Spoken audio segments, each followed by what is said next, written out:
Marhaba and welcome to Free Palestine Pod, the podcast. I'm Lama Bazari. And I'm Lina Hadi. Each week, we will bring you in-depth commentary from Palestine. Let's talk Palestine.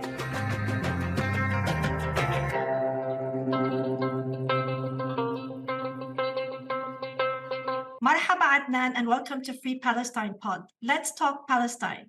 Hala. Wallahi, I'm so happy to be today with you and with Lina and can't wait to smash this podcast.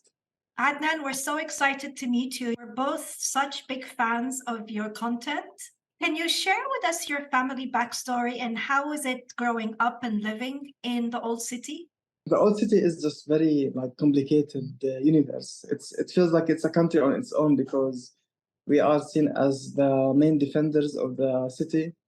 And we have this, responsibility by many Palestinians from the West Bank, from 1948 occupied areas, from diaspora, as if we are just the guardians of the city. So it's a huge responsibility, and still we are able to uplift that responsibility. And growing up in the old city is like a love-hate relationship. It's like being stuck in a toxic marriage where you have kids. It's hard to seek divorce.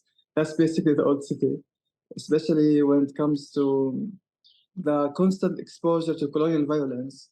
Because we all have this first time in Jerusalem, especially in the old city. It's known that, let's say, a young man should be either beaten by the soldiers or being arrested or had served time in the prison of the occupation forces.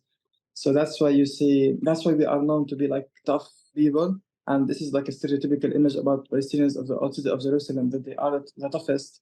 And it's not good if you just do troubles with them. Can you clarify to people who are unfamiliar with the different sections of the old city? Yes. Let me tell you something. The old city of Jerusalem as a whole is the majority are Palestinians, whether are Muslim or Christians. And for the Western media, when we say Palestinians, they automatically think about Muslims and they completely forget that they are Palestinian Christians. So when I say Palestinians, I mean Christian and Muslim population of the old city. We are more than 70% of the whole population, and the rest you have the Jewish ones. Still, we are treated as if we are the minority in the city of Jerusalem because there are those watchtowers that were built for the Israeli soldiers to stop Palestinians and check them as if they are the constant source of threat and to make us feel that we are the strangers. And speaking of the quarters, one day I was sitting at Damascus Gate. There was this American tour guide, and he was saying the old city of Jerusalem has a three, in his accent, has the three sections: Muslim quarter, Christian, and Jewish one. And then he said to a 40 American with him, "Don't go to the Muslim one because it's dangerous. It's full of terrorists, and you might just get killed." And I heard this. I was so shocked that I did not even think that what I was hearing was right. I thought maybe I'm just hallucinating. And this is a whole myth because each quarter is already mixed. We have Christians in Muslim quarters, we have Muslims in the Jewish quarter, and we have Jewish Israeli settlers in the Muslim quarter. For example, my neighbors are so amazing. They are Jewish settlers who belong to the Hava group, which is an extremist political stream that literally says their vision is to kill and burn Arabs publicly. Best neighbors ever. And then they come and just put the stereotypical image that the Islamic quarter, which has, by the way, the best food, is dangerous. And they do this to cripple the economy, to cripple tourism to the old city, which is heartbreaking to see. Over the decades when I visit, the old city used to be bustling, the Muslim and Christian quarter with tourists. And now the numbers have dwindled significantly. And there is a whole huge plan to make the public transportations accessible only for the Jewish quarter. Say all the areas for tourists and visitors by Google Maps and by technology to reach easier is by using the Israeli transportation that just puts you automatically in the Jewish quarter. And the Jewish quarter is now being re-innovated in a way that just fits the modern place that white tourists expect to see. And this is why you see a striking difference and contrast between the Jewish quarter and all the other quarters. It looks very new. They use art to whitewash their crimes. You see paintings of the old city of Jerusalem with the Dome of the Rock being erased and replaced with their Temple Mount as a way to keep it's like a connotation for the future of the country because their dream is to demolish the Dome of the Rock And even in the Jewish quarter, there is this whole section dedicated as a response for Banksy's art in Bethlehem. You know, Banksy's art about Palestine is very popular. So they took one of his paintings, and there is this painting of Banksy, a child with a pink dress holding a red balloon. The Jewish artist replaced the balloon with a gun, and he did a slogan down there saying, "Don't teach them violence, so we don't have to build walls," about Muslim terrorists behind the wall. So it's terrible. It's like a whole fragmentation of propaganda that is fully supported by billions from the US and from the Israeli government itself. Still, our side, the Palestinian sides of the city, are always the best in terms of food, in terms of culture, and in terms of hookah. And that's a fact. I love it. And that's a fact. Okay. I can't wait. I hope they'll let me back into Jerusalem one day. Habibi Adnan, listen, I have so much respect for you. I love your nonverbal and your verbal content. It is just fantastic. Tell me something. How did you become an activist? Wallah, Elena, it was like all out of the blue, because when I studied back in my days in university, I studied English literature and journalism. So when I was introduced the psychological analysis of things, we were introduced to normalization. When you normalize something abnormal to feel like it's normal, so you can function as a human being. So when I was introduced to this specific context, when I went to the checkpoints and when I see Palestinians cursing on other cars because of the traffic, not cursing on the apartheid wall and not cursing on the occupation itself, I started to just notice this abnormal normalities. So I started to point them out like 7 years ago on my social medias. And I always tend to not over romanticize Palestine. Palestine is not only about Za'atar, that our traditional stuff. And also, it's not that ultra violent place like how the media shows it. I feel like there is this gap of representation that I'm feeling in terms of how our daily life can just be very normal within a very abnormal context. So that's why it's sometimes very funny and very shocking at the same time as a content. And then you just naturally people started following you. You developed this big following. I mean, I remember when I first came across you, I was like, who is this guy? I mean, he is amazing. I mean, wow, mashallah. It's amazing the work that you do. I mean, I hope that there are more and more followers, especially Western followers. It would be wonderful if all the university students all over the United States and in Europe would be following you. Anyway, Mema and I are here to help you with that. That's such a great, I mean, it's a wonderful, wonderful way to become an activist. And my gut instinct is that you've always been an activist. But yes, speaking of the European audience, to be honest, because I grew up around cinema and TV shows, I am literally brainwashed with the pop culture of the US. So that's why it's very easy for me to just project the Palestinian situation within like a way that just is easily accessible for American minds, for example. And it's very cool because I'm having lately many followers from Europe and the US. And I feel like those are people who I can just easily invest my energy in, because I believe that young people in Europe and the US in the future have the power to change whatever the status quo is, because they have this power to do something. Unlike, sadly, the Arab audience living under, just complicated governments, they only show solidarity, but they can never see a horizon of bringing true change. So that's why I keep my content bilingual, because I don't want to be also that boy that just keeps talking to Ajanib, foreigners. Because also I believe that my people need to have access to specific exposures of education and specific controversial topics that needs to be addressed. So sometimes it's very hard to keep this balance, but so far it's working perfectly. I don't know how. You're doing a great job. Now, Adnan, take us through the current situation on the ground vis-a-vis the different communities and areas that are facing imminent expulsion through the different settler organizations. For people who are unfamiliar with the whole geographic location of not just the old city, but the areas around it, like Sheikh Jarrah and Silwan and so forth. It's getting worse because, let me tell you something, settler organizations and the occupation forces and the government all work hand in hand. They are not like some separated entities, but they function as if they are separated entities, while each entity just makes the job of the other easier.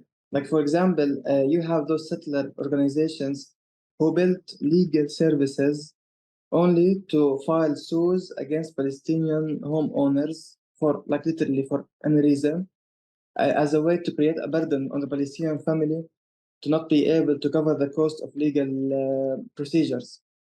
And now I work in a Jerusalem Legal Aid Center for Human Rights. It's a center where it provides legal aid for Palestinians who are facing home demolition orders and even the confiscated bodies of Palestinian martyrs. We also work on restoring those. And now I'm getting this experience of being within the system itself to see how it functions. And it's terrible because you see the Israeli law to not to seek justice, because you know this overall system of rules is built over a settler colonial ideology. Still, we use the law as a way to stall and to try just in any means to bring even like some like just a sparkle of justice.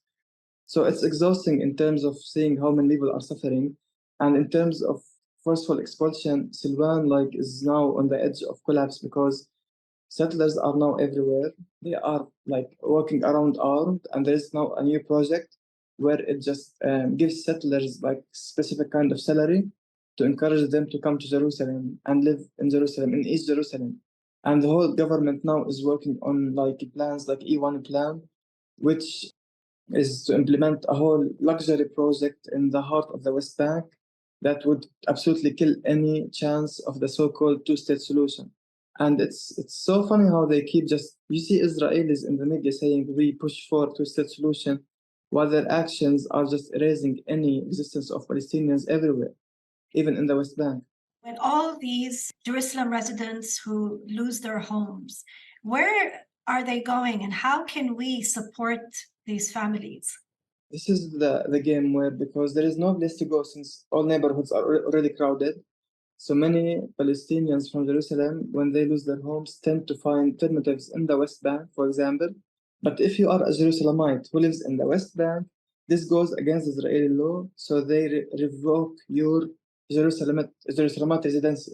Because we are stateless citizens of the country, they give us this residency, which can they easily revoke if they know that I'm not living inside an Israeli territory. For example, behind the apartheid wall, there is some neighborhoods that are under the regime of the Israeli government, but they are fully neglected, terrible infrastructure. It's like a no man's land. And we call it like a demographic trap because many Jerusalemites tend to go to live there as a way to keep the residency with them. And they live in such poor neighborhoods. It's like a full ghetto. And in the future, you never know. Maybe Israel could easily withdraw from those boundaries and declare those areas as Palestinian West Bank areas, which will make those Jerusalemites lose their residency, which will make the demography for the Jews, for the favor of the Jewish population in Jerusalem. It's a game of demography. This is what's going on here now. Adnan, just so people understand the magnitude of the current erasure of Palestinians from Jerusalem, what's the current population as opposed to in 1967, approximately? Approximately, let me give you numbers, but away from numbers, funnily, because the master plan is to have a Jewish majority by 2023 or 21, but because, inshallah, Palestinians are having so many children, they could not overcome the Palestinian majority yet. I believe it was, I think, at least around 800,000 Jerusalemites, and now there is less than 300,000? To be honest, I did not do that. I did not cover the statistics. Okay. But I think it might be around this. Considering that you're born and raised and your family obviously has centuries of history there, you see what's happening today after 75 years of brutal occupation. Do you think that they're actually going to be able to take over the capital of Palestine? Sadly and unfortunately, after Donald Trump announced Jerusalem as the capital of Israel, now there is a huge investments and master plans by the Israeli government to keep Israelizing Jerusalem and to blur the lines between West and East Jerusalem. So, and with the demographic trap that I just talked about, when you have now a Jewish majority with a majority of huge master Israeli plans, the city will lose its features and it will become fully Israelized, which will make it look very, fitting as an Israeli, as the capital of Israel. It's imminent. It's going to happen. Yes. And there's nothing that we can do on the outside in the diaspora, there's nothing that we can do to help preserve the city of Jerusalem? I mean, I feel like there has to be something we can do. I mean, there's got to be some mini revolution we can start, no? Exactly, because I feel like the ones in diaspora need to have, because they have access to first to the public audience. Literally, they live among Europeans and Americans. It can start with just telling Palestinian stories. It can start with opening conversation with those little squad of friends that you have, and it can grow better and better. Like for example, in 2021, when all of the US and all of Europe went to the streets for Palestine, it was like for me a full winning for diaspora, because they finally just woke up and they said, no, this is our land. Because why some Jewish from New York who has zero connection to the land can come and be full citizen with full rights and live the full Zionist dream, while Palestinians who their grandfathers who were literally here 70 years ago, seeing it as an impossible way to just seek or to come back to their own lands. So I just want the Palestinians of diaspora to dare to dream. What created Israel was the Zionist dream. It was a dream, and it was impossible for Zionists to create Israel. And now look, Israel is here. And that's why I want people of diaspora just to dare to dream. And we don't need also only to dream. We literally have stories to share. They have houses that are waiting for them here, and they have the keys, and they have the rest of their families. And also there should be like Palestinians in diaspora need to normalize the Palestinian discourse. The word apartheid is now being adopted by prestigious human rights organizations. Still, I witnessed in the European Parliament that there is sense of awkwardness whenever you bring this word to the politicians. It feels like the A word for them, as if, oh, it's a sensitive word. I mean, what's sensitive? If you see Amnesty ineligible of being a human rights organization, then close Amnesty, for example. So that's why Palestinians of diaspora need to just keep pushing the Palestinian discourse of ethnic cleansing and showing Israel as a colonial project, in addition to highlight the situation as apartheid. And they, Americans specifically, need to work on defunding the Israeli occupation forces through their taxes. This is like at least the least thing that can Palestinian Americans do in the US, because there is zero awareness. Right. I mean, there is a lot of awareness. It's just that Congress and Senate are really heavily controlled by the American-Israeli lobby. So it makes it very, very difficult. And the Palestinians are really very few and far between in the United States. The larger numbers are actually not in the US. But yes, that's where we need to be on the ground, as well as Europe, because I think France, Germany, Austria, and definitely the UK are key players in this game also. And sometimes if Europe starts, then perhaps the US would follow, setting a good example. But I agree with you. Everyone needs to be out there lobbying. We absolutely need to defund Israel. And we need to stop trading with them. I mean, what do you think about all of these new Arab sister and brother states that are normalizing with Israel? I mean, what are your thoughts on that? Let me tell you, when I was in the European Parliament, we were talking about how many European parliamentarians are not seeking actions against apartheid, while it's their job to keep the international law functioning in the world. So they came back to me and said, I mean, look at the Arab states, they are normalizing with Israel. So if they are normalizing, why should we stop? Why should we stop Israel from its crimes? I was like, so you don't take international law seriously? So you want to use someone else's, let's say, treason as a way for you to justify proving colonialism and apartheid? And the issue with normalization is that it's only about business, literally. Look at Morocco. Morocco normalized with Israel, but look at Moroccans. None of them address normalization. None of them see Israel as a legitimate state. And after normalization, we had the World Cup in Qatar. Moroccans went crazy about Palestine. I was there, each Moroccan holding the Palestinian flag next to the Moroccan one. And no one even told them this to do. And let me tell you about the World Cup. The World Cup could create a platform where people are expressing their thoughts without any governmental filters or without being represented by a second party or like a third hand. They were just in control with their own voice. So we saw the craziest kind of solidarity from Arabs from each country that we were told that it's selling us out. The sentiment that we saw in the World Cup is testament to your work on the ground, because you're showing these young Arabs who are all connected to social media the reality of what's going on. So it's integral that you continue your work because it's all about winning hearts and minds. And yes, governments may normalize, but the Arab masses continue to be pro-Palestinian. Yep. Yeah, And I agree absolutely with Lema, but at the same time, Adnan, it's these governments that are engaging in the Abraham's agreement. And so the people on the ground might not be in favor of it, but they need to take to the streets and they need to demonstrate against their government and show them that they do not want to normalize with Israel.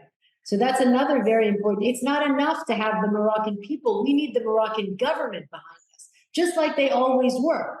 You know, so this is, I think, also a very important message that we have to remind these people in their states that they can also speak up and say things. And, you know, it's 2023, times have changed. And you're defending a noble cause at the end of the day. It's not like we're asking people to support something that's not noble or that's not on the right side of history. yeah, it's crazy how it's so hard to convince people of justice. I mean, we are living in the era of that justice is controversial. Facts are controversial now, but lies are mainstream. So, wallah, we Palestinians need free therapy from the world because it's too much. It's too much. I just remembered one of your posts, picture of you, but you added blue eyes and blonde hair vis-a-vis Ukraine. Yeah, because when the Ukrainian conflict became on the horizon, we saw those interviews saying we are seeing now refugees with blue eyes and blonde hair, and they are Christians also, not like some people from the Middle East. So I was like, oh, so that's the way. Should I just dye my hair blonde and put some, blue? Still, we have many white Palestinians, and it's not inconvenient for the politicians. Let me tell you something. When I went to the parliamentarians and we did like small lobbying on Palestine, one of them told me, you need to focus more on Palestinian Christians. I was like, so killing women and children is not enough. So you want me to give you Christian stories? And last year, literally, the Israeli army killed a Christian icon, Shirin Abu Akleh, and her casket, which had the body of Jesus over its top, that went viral everywhere, did not convince the world that Palestinian Christians exist. So it's only a way to stall, and they are just, they know, they see, but they are pretending that they are not. So that's why it's exhausting. I agree completely. But I mean, given now that it's been 75 years of occupation, do you think that we are going to be able to, I mean, is the illegal state of Israel going to get out of our beloved Palestine, or are we stuck with that? Listen, the new government, many people see it as opportunity because it's finally representing the real actions of Israel. Before, you would have those governments that speak eloquently and neutrally about the situation, while their actions were full based on tyranny and colonial violence. Now you have a representation that literally speaks what it's doing. So maybe this transparency will create a clearer image for the world about the truth of Israel, and it might bring a change. But what scares me is that the whole world now is going right. Look at Italy, for example, and look at the France. Like the right wing is rising over the place, and the issue, like the whole thing about right and left, I feel like it's a very exclusive culture for me because I was born and I lived under the Israeli occupation, and I see my cause as just automatically a justful cause without the need of labeling it as if it's some leftist cause or right cause. I feel like anyone with whatever beliefs they have, they should see it as a justful cause. So now Palestine is being marginalized to the leftist conversation while it's being brought up with, for example, as some minor topic for this leftist package internationally. It's not getting the full attention as a whole, terrible situation on its own. So I feel like we need to focus on the Palestinian situation as the Palestinian situation without putting it under specific categories. I mean, absolutely, wholeheartedly. The issue should be addressed solely exactly as what it is. I mean, the Palestinians have been violently forced out of their country for 75 years. They don't have the right to return. The ones that remained are being mistreated. There's an apartheid regime. There's a 278-page report from Amnesty International, the most respectable human rights organization in the world. And that's what people should be focusing on. And instead, they're focusing on the constant constant Israeli Zionist propaganda that is penetrating the United States, Europe, and really the rest of the world. And we're up against basically, it's a classic David and Goliath, except for that they're getting stronger and stronger by the day. It's so clear cut. And I think Ukraine was so depressing. And to those of us who were so in favor of the Ukraine receiving aid, but at the same time seeing ourselves for 75 years go basically untouched. And even worse than that, today in the United Nations and elsewhere, everyone is retracting from Palestine and we're losing more and more funding. So it's actually the reverse that's happening since the Ukraine. We're in even a worse situation than we were before. We are seen as like some old-fashioned cause, like people are so bored of our suffering, so they are focusing on different sufferings. I mean, what the hell is this? Because our suffering is not some civil war. It's literally funded by the US and Europe. So it's basically they are the oppressors. They have blood on their hands. So they still see it, oh, Palestinians and Israelis just keep fighting. Oh my God. I mean, you're funding this fight. What the hell? Still, they do it as if we are some two angry neighbors who are fighting, as if they are not the ones who are working on carrying on with this fight. So do you think that we're stuck, Adnan? I mean, is this it? Like the state of Israel, the nation state, we're going to have to live side by side? Or are we going to be able to get one state back and eventually, you know, we've been there 4,000 years and we know how to maneuver once we have the rights. Do you think we're ever going to have basic rights, or do you think we're going to have to live under this nation state regime? Under the status quo, I feel like the worst is yet to come. I'm not being pessimistic, believe me. It's just all the indicators are showing a terrible future for Palestinians. But it's still, maybe this is the way, because the status quo was built to let Palestinians cope and normalize the occupation. But when things become more ultra-violent, more ultra-oppressive, this normalization might end. And when people lose it, you never know what happens.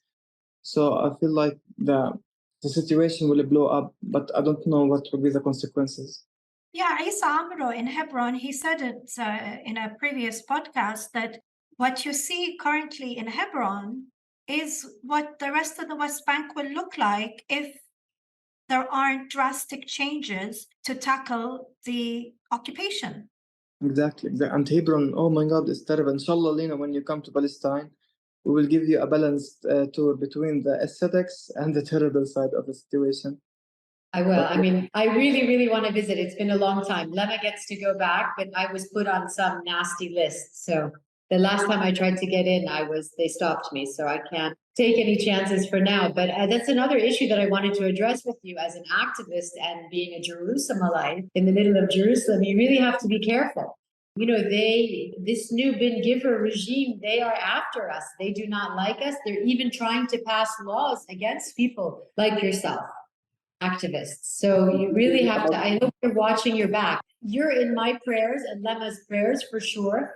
You're very brave, and the Israelis are really, really nasty people, and they will take any of us out by all means necessary. And the more vocal you get, that's the situation. So, you know, I hope you have a lot of people on the ground that have your back, and we're here for you.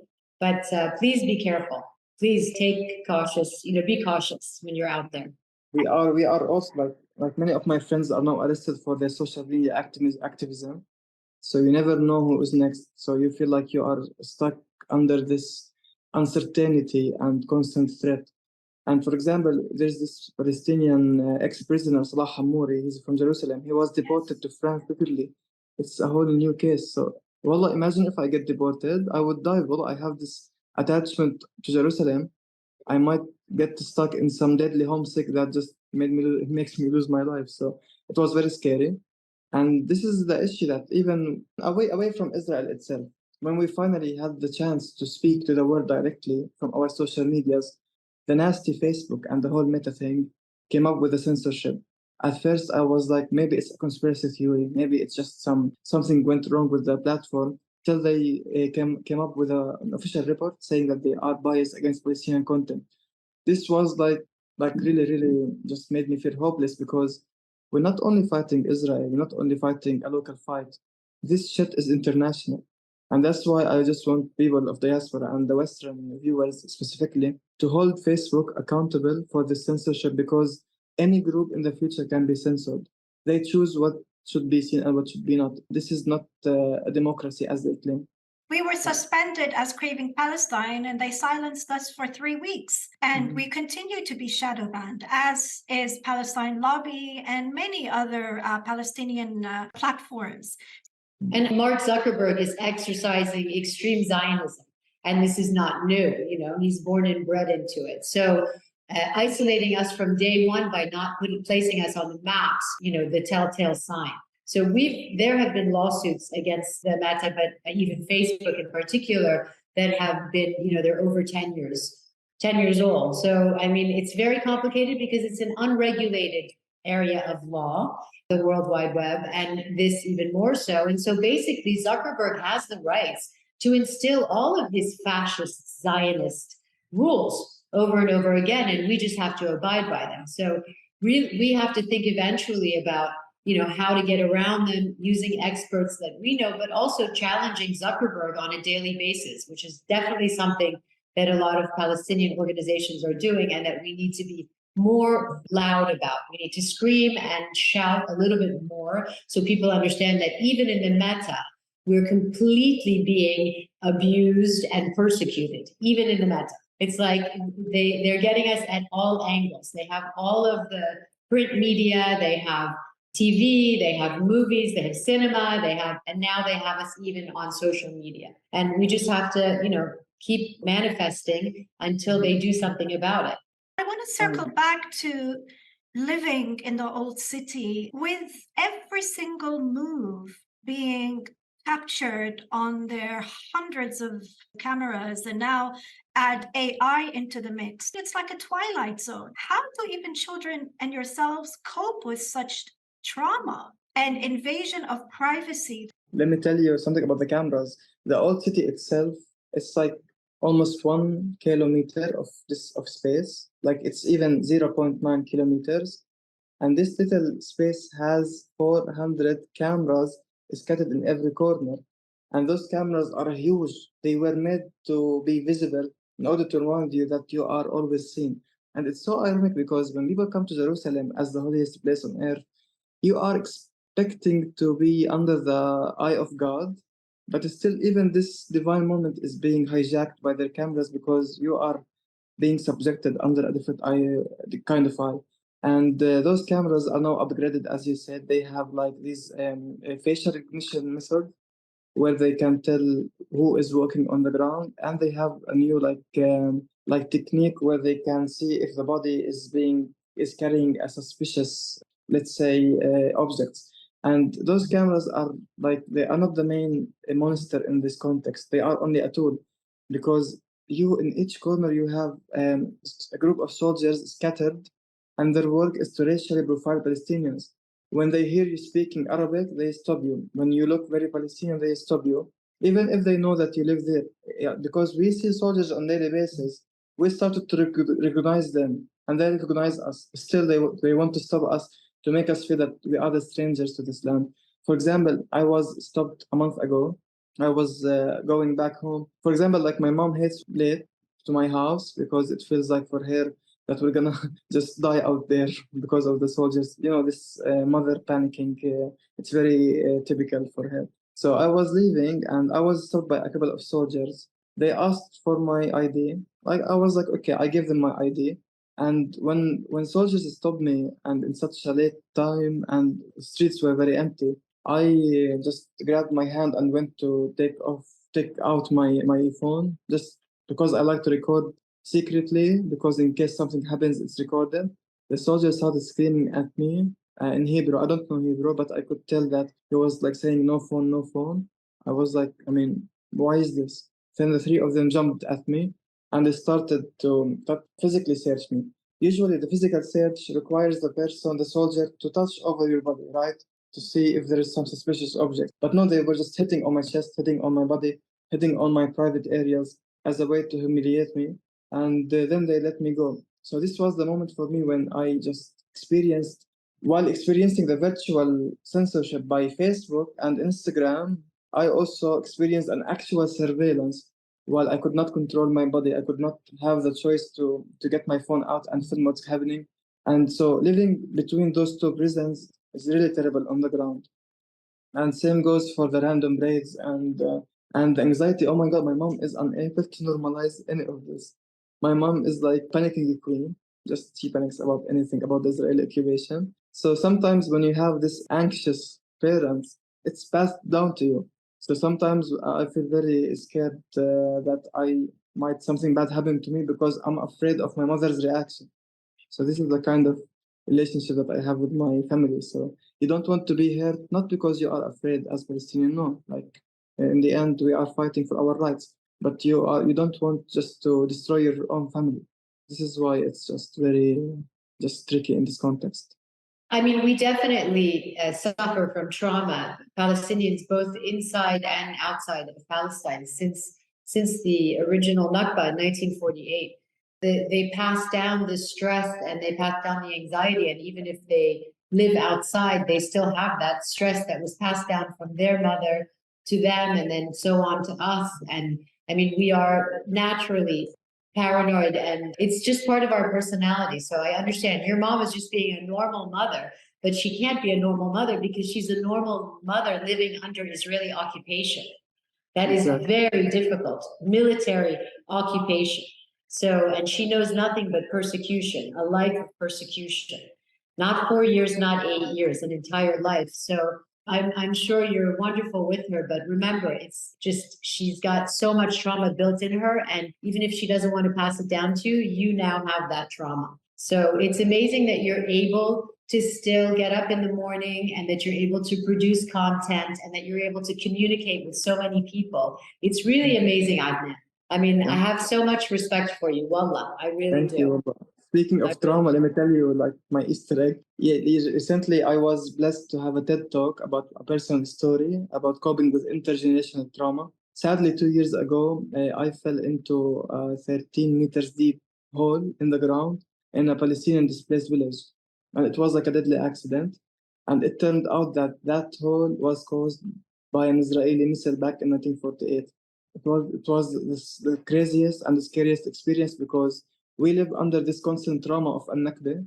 We always hear about it, and we live our present trauma of being under military occupation on a daily basis.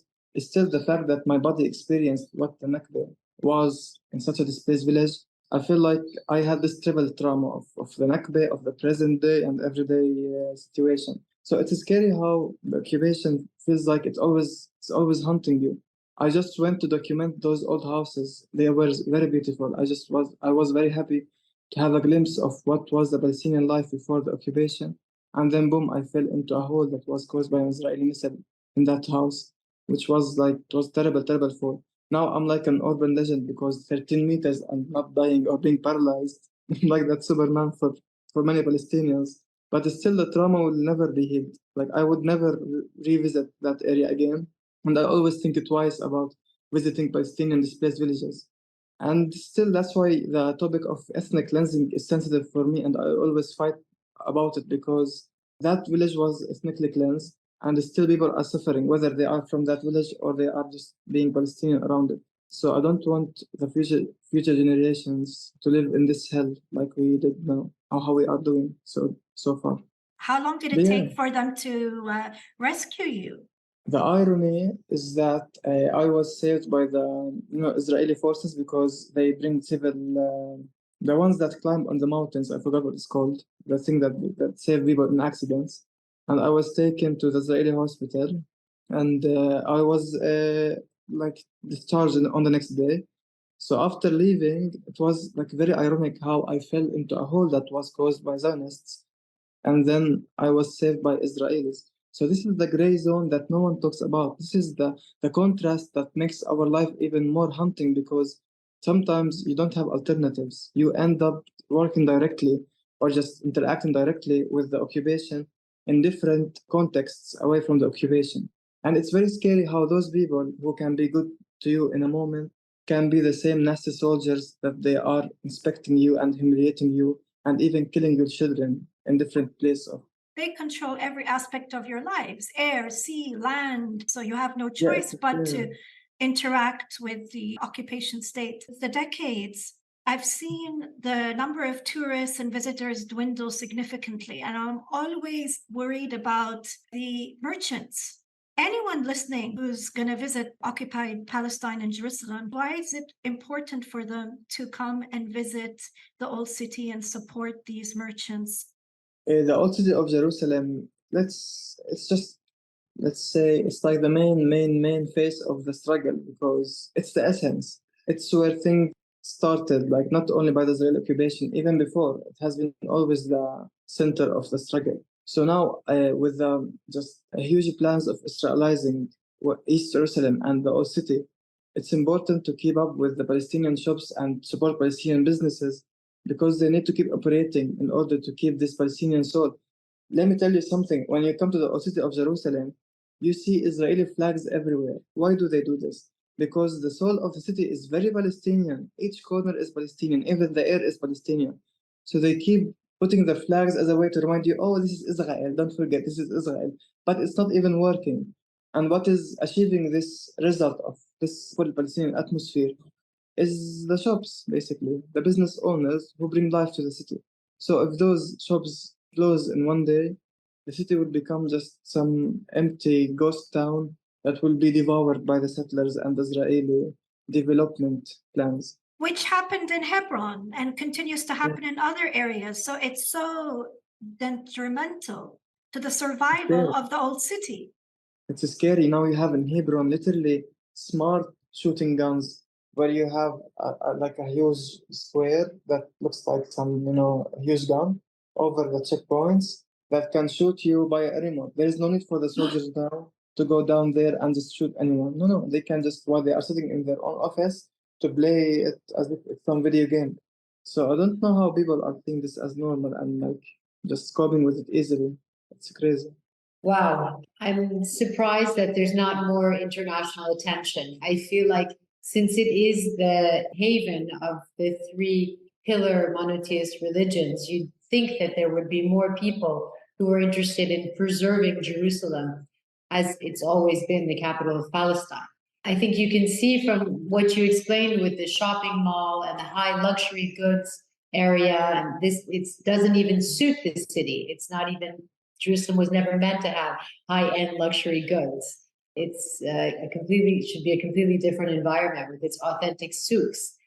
I don't know what if you can come up with a plan, but we would love to help you do some advertising and try to get people to really come and visit Jerusalem. But how are the Israelis vis-a-vis the tourists? I mean, you told us about the tour group, but what about the tourists who come in, the Arab Americans, as well as just the Americans or the French, or, how are they treated when they come in? Let me tell you something. The issue of the sector of tourism is that you cannot be a tour guide unless you have an Israeli license of tour guiding. And in order to achieve this license, you need to go through 2 years of education and to be exposed to the Israeli narrative and the Zionist one. So you need to have this patience of feeding yourself Zionist propaganda in order to, in the end, to have a license where you can become a full tour guide. So many Palestinians go through this process. They pretend that they are learning the Zionist side of the story, but when they have the license, they implement tours fully in the Palestinian soil. For me, I have many followers. When they come to Jerusalem, they are always like happy to meet me and stuff. But with time, it started to feel overwhelming, because I need like to meet many strangers who I just keep talking about the same information for them on my personal account and on my personal expenses. So this is why I felt like I think we need to build something big where we can have like real organized movement, especially for Palestinians in diaspora who have the access by their foreign passports. They are always scared. I mean, come on. I mean, you have this passport, for example, the American passport. They intimidate you on the airport in order to create a psychological barrier between you and your country. Because on legal papers, you can easily come, legally speaking. So that's why they cannot tell you they cannot come in a legal aspect. So they create this coercive environment around you on the airport to intimidate you. So if Palestinians in diaspora just get intimidated, they are achieving the purpose of this intimidation. I mean, look at us. We are now just literally giving them middle fingers in their weapons. So we want to let's say promote the culture of not being intimidated by some silly pathetic questions on the airport, because in the end it's worth it. It's worth it for diaspora to come and just see their lands. Any Palestinian from diaspora who came to Palestine could develop a vision about Palestine that they have never seen before, because when you come here it's different, because a second-hand resource will never meet the real experience. And for me, I believe that any Palestinian in diaspora needs to find a way to come back. And now, the beauty of social media, before, when Palestinians of diaspora, let's say in 2004 and 6, when they come to Palestine, they find themselves inside Israel, surrounded with Israelis, with Jews everywhere. They feel like there is a real erasure of their country and their roots. But no, they only need a guide, and they only need like someone who just welcome them from the Palestinian context. When we just take them by their hand and we show them around the everywhere in the country, and we give them the context and the past and the present of the situation, this will create the real connection between them and the land. And it's like, I don't want them to be just lost with those huge buildings and this Americanized, let's say, infrastructure, because Palestine still exists. Those are just like, let's say, confetti. It's like something that is just scattered. It will never erase the essence of the land. So don't be afraid. That's what I have to say for diaspora. And what about, Adnan, you said that you have a lot of requests and you're meeting a lot of people in Jerusalem and it's all on your own account. What about setting up some sort of an organization, some sort of a travel tour company where you work with, other activists and they get to, why work through the Israelis? Why not set up your own system and do some crowdfunding? I'm sure a lot of people would be interested in helping you. You have a huge following. Yeah, in terms of technical stuff, when it comes to tourism, you need full authorization from the Israeli authorities. But still, what is the dream for me, Lina, is to have literally a Palestinian birthright for everyone in diaspora. We need to do this. So there's already an organization in the United States that started. Yeah, I heard about it. Birthright. They will be coming into Palestine in July. So there's already one on the ground. Know Thy Heritage, it's called. So there is already one on the ground, and I think other people are working on other Palestinian birthrights. And it's really, the lobby is doing some crowdfunding for these groups, and it's really just about putting the funds together and encouraging the people to send their children, of Palestinian heritage to Palestine, occupied Palestine. So this is actually happening. And I agree with you, we need more and more of it, but it has to be funded. And speaking of diaspora, Lina, I have one question for you now. As someone who grew in diaspora and you just been around with many people from Europe and the US, I always believe that if I were in diaspora, I would just absolutely target my advocacy and my relationship with the Jewish communities that have no relation to Zionism and Israel. And I think that we need, as Palestinians, to make the pro-Palestine Jewish voices as the mainstream, because usually you see Jewish solidarity with Palestine as some very rare and cool topic to discuss to show diversity. It's not that mainstream. I believe that we need to work on pushing their voices to the front and make it like the mainstream. Like, we have many Jewish supporters of Palestine, which will start to maybe change the conversation. Absolutely. And there's a lot of great work being done with organizations such as Jewish Voice for Peace, If Not Now org. And we definitely need to drive that into the mainstream within the US and reshape policy, hopefully, and the narrative, and really show people that the occupation needs to end. This unilateral support for apartheid and the occupation needs to end. Fully agree with you, Adnan. But let me tell you something. The issue with those stuff is that they are like limited to the elite. Like, you see, Palestinian intellectuals and academics are friends with Jewish ones, and they write huge, sophisticated articles about why Israel is a colonial regime. But it's not popular among young people who just being young people and chilling together and just protesting together. I feel like this is the kind of mainstream that I would like to see Jewish solidarity in. But how much is it easy? I don't know, because I'm not out there. I'm born and bred in the United States, and in a very Judeo-Christian environment. So I grew up with, most of my childhood friends are a lot of my best friends are Jewish. What really happened with Israel is that they kind of hijacked Judaism. So Yes. you had basically a lot of liberal Jewish Americans, and then they started entering the synagogues, and they started talking about Israel and the need to have a safe haven for the Jewish people around the world in the event that there's another, World War II, or another, or in the event that they continue to be persecuted as they had been persecuted for centuries, etc. And so they kind of hijacked Judaism, and then every Jewish American felt, most Jewish Americans, as if they had to support the state of Israel, hands down. But they didn't at the same time understand what that meant behind the scenes. They didn't understand because they weren't given the proper narrative. They weren't told really what happened in 1948, and they were just kind of blindly supporting the state of Israel. And they got more and more, they got stronger and stronger.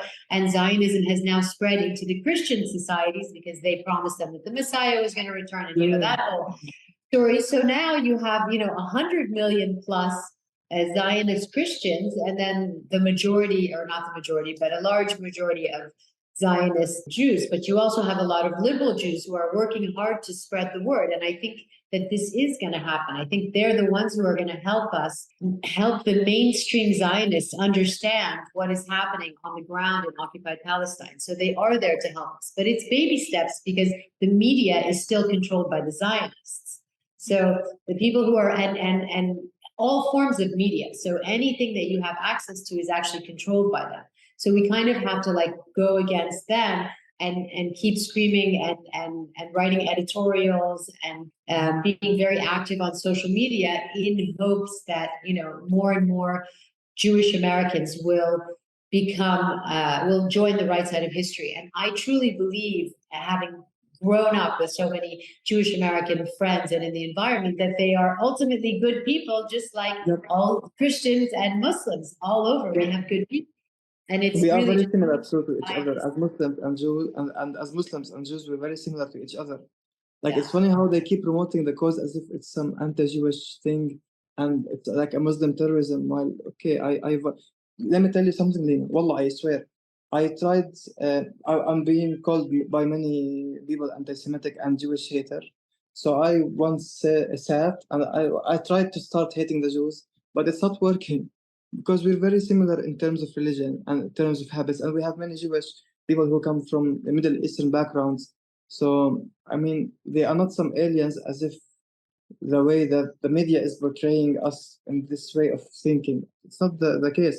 And the fact that criticizing Israel does not necessarily mean that you are anti-Jewish. This is something very annoying how they keep doing this. While in fact, I criticize Israel because I see even Arab soldiers who serve in the IDF who are way the most nasty people I've ever met. So when you criticize these people, we are criticizing Arabs who are not Jewish. So it's an ideology. And for centuries, Palestinians that were Jewish Palestinians, coexisted with us and lived as neighbors amongst us as Palestinian Christians and Muslims. So we definitely have always, as Palestinians, been very welcoming to all faiths and religions in the Holy City. Thank you so much for being with us and for your extraordinary work on the ground, and keep it up. Thank you so much. It was amazing to be with you today. And Lena, please say hello to Bella and Gigi, the queens. Because wallah, listen, we have the stereotypical images that Palestinians of diaspora, we have this image that Palestinians of diaspora are now just so busy with their amazing lives and they will never just... But now look at us. Literally all of us from all backgrounds and from literally everywhere, we are standing as one hand and solidarity. And this was amazing. Wallah, seeing people like Bella and Gigi and Anwar and all the squad just standing for Palestine fearlessly, unafraid to lose any just privileges, as let's call them. It was really very supportive and very nice. And this is the kind of solidarity that I felt like that we were missing. And now we have it. So we now need to make it sustainable, inshallah.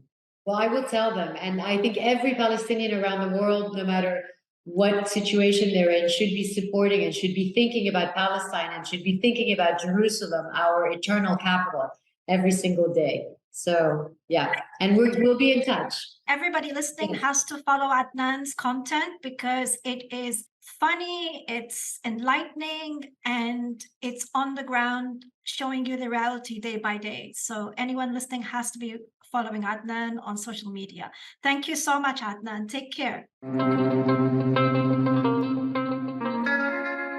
Thank you for joining us this week on Free Palestine Pod.